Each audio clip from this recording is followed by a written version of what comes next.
lovely jewelry indeed. And what's more interesting about it is the story behind how the designer behind all of this jewelry was introduced to her trade. Joining me now is Ania Geerts. Geerts is the last name.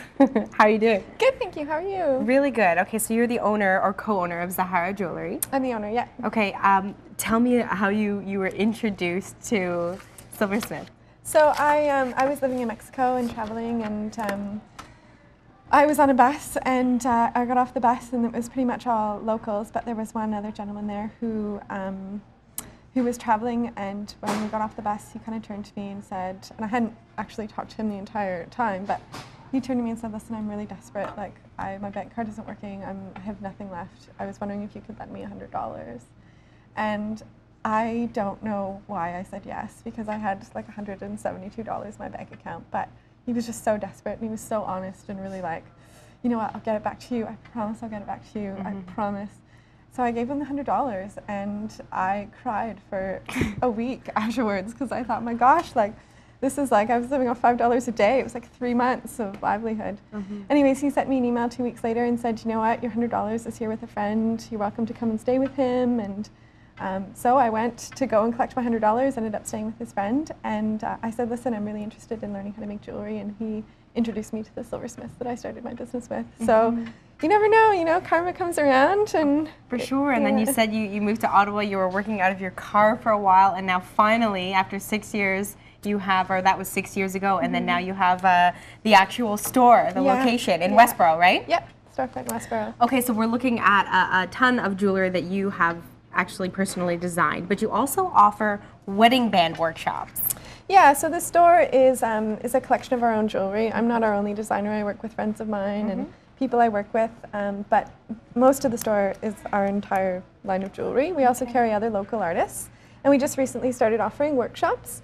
So basically, you just come in, they're project-based workshops, so you come in and you decide what you want to make with the guidelines of our workshops, and then we help you make it in 1 or 2 workshops, depending on how much time you need. So a few of the workshops we offer, one of them is a wedding band making workshop. So you can come in yourself or with your partner, and basically in one day class, you make your wedding band from start to finish. And it's as real and as sturdy and as strong as a wedding band you would get made anywhere else. So how does it work? I mean, where do you start in designing a wedding band? Well, so the first thing you do is you come in and you sit down with one of us and you discuss what you want.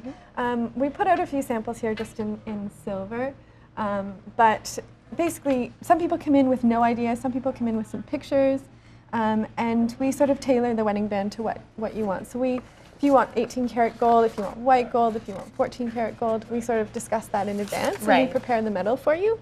So when you actually show up to the class, the metal is sort of prepared, and it's just a flat sheet of metal. And then you start, you know, by forming it and milling it and sawing it. And how neat is that? You would have such an interesting story behind the wedding band that you'll ultimately create. Yeah, well, people, I think, find it, because it's something you're going to wear forever, it kind of has a lot of, it's kind of a memory experience. You know, you're creating memories while you're making your wedding band. And it's funny because a lot of people have no idea what goes into jewelry making.